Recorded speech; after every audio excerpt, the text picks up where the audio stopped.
What's happening, everybody? Welcome back to Game Day with Trey. Of course, this is your host, Trey. And today, we're going to get into this NFL matchup between the Green Bay Packers and the Indianapolis Colts. All right, so this game is set to be played on September 15th, Sunday, 1 p.m. East Coast times to kick off. The line's currently Green Bay +3. The over-under right now is at 40.5.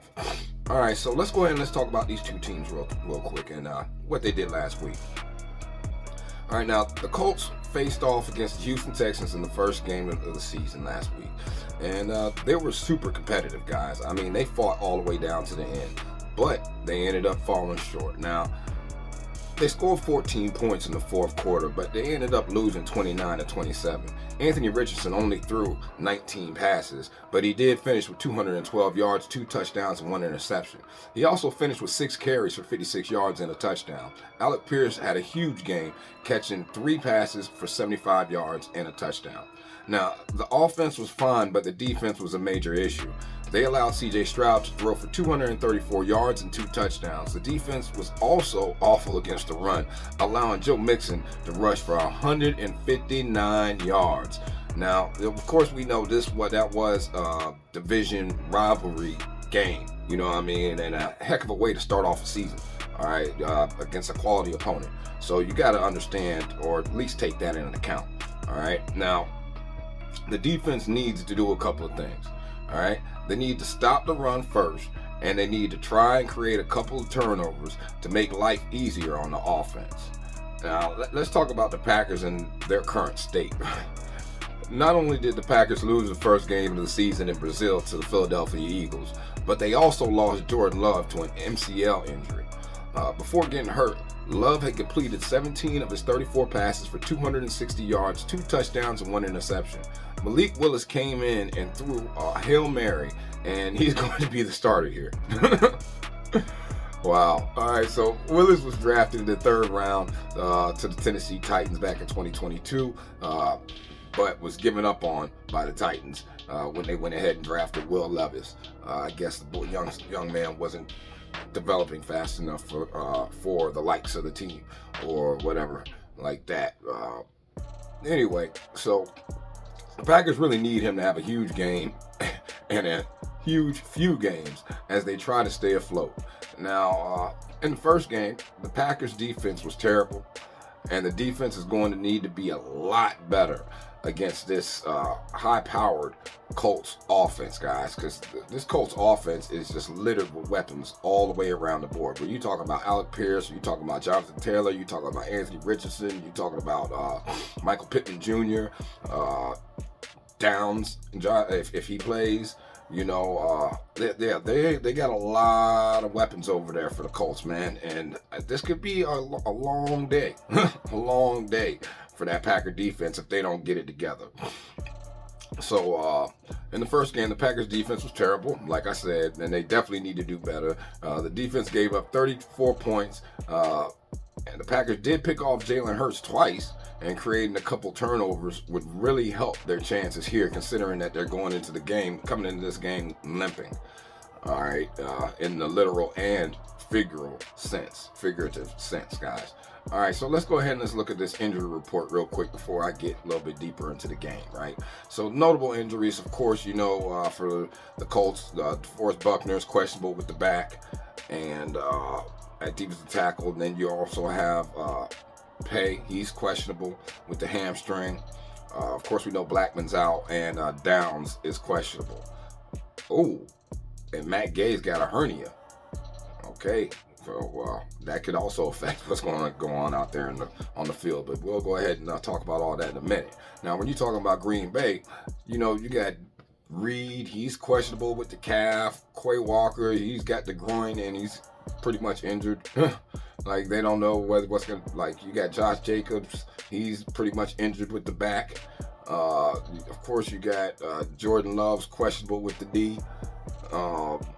Yeah, like, those are things you don't like to see, man, because those, out of everybody I just named, I named 1 starter, 2 starters on the offense, guys, for the Packers that are in serious question, you know what I mean, as far as the offense is concerned.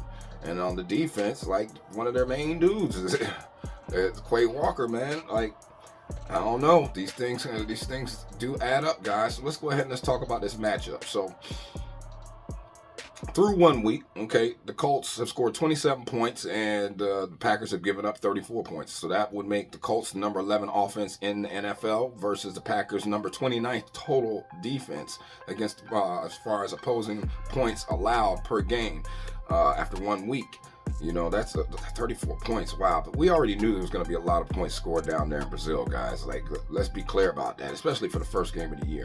All right, so as far as offensively, third down conversions, though, the Colts converted 50% of their third downs last week, so that puts them at number 5 total in the NFL. And then when you look in the inverse, you look on the as far as Green Bay on defense, Green Bay's defense only allowed opposing teams to convert 28.57% of their third downs. So that made them the 11th overall defense in the NFL on third down, guys, which is also major. Now let's look red zone. Red zone, the Colts converted 66.67% of their red zone opportunities. That puts them number 9 in the NFL. And Green Bay stood up in the paint 50% of the time in the red zone, and that puts their defense at the 14th best defense in the red zone. So slight edge to the Colts, especially since the Colts were kind of playing a division rivalry type game. You know, just saying.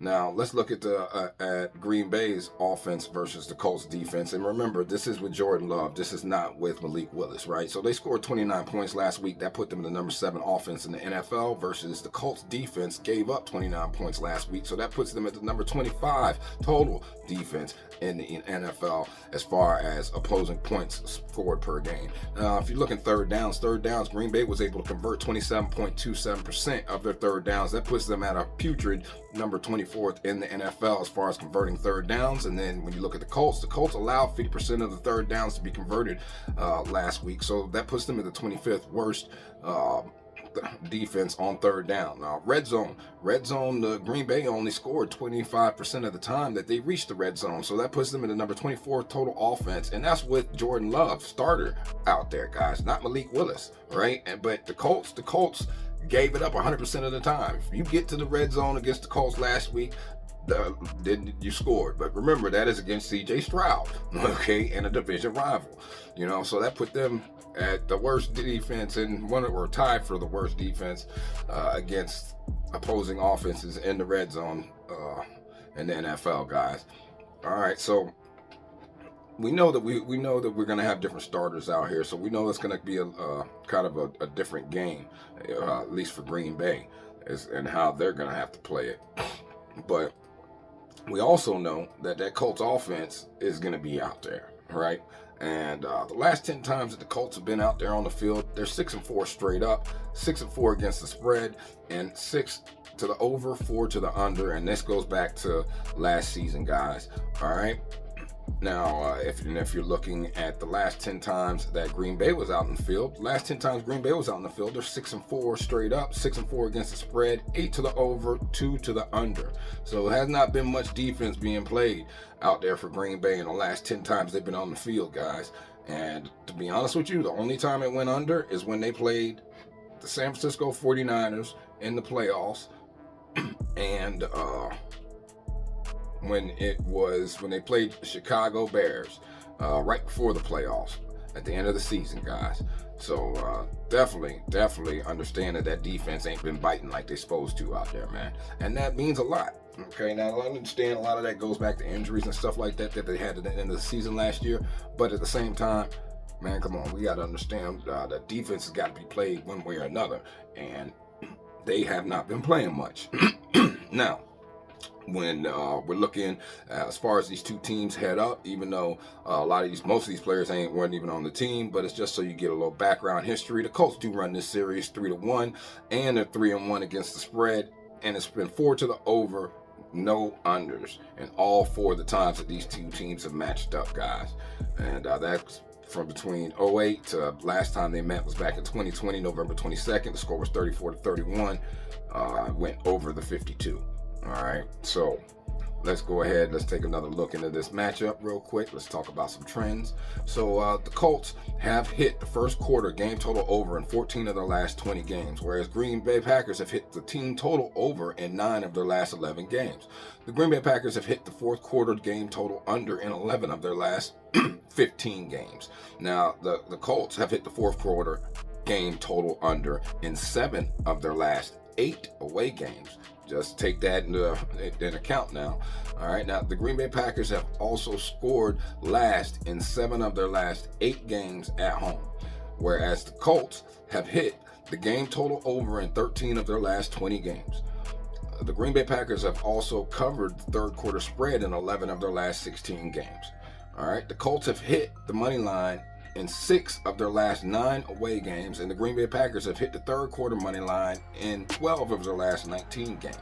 Now, the Colts have hit the third quarter game total over in 11 of their last 17 games, and the Green Bay Packers have hit the third quarter game total over in 10 of their last 15 games. All right, the Colts have hit the team total over in 12 of their last 18 games, guys. All right, so there's the trends. Let's find out what we feel about this game, man. So the Packers have won each of their last 9 home games against opponents on a losing streak. All right, the Colts have lost each of their last 2 games as favorites following a division game. The Packers have covered the spread in each of their last 6 Week 2 home games, and the Colts have failed to cover the spread in 4 of their last 5 Week 2 games as favorites. The Colts have lost the first quarter in each of their last 3 Week 2 games as favorites, and the Colts have lost the first half in 9 of their last 12 games following a home loss. All right, so where are we going with this? Who do we think is going to win? How are they going to play, man?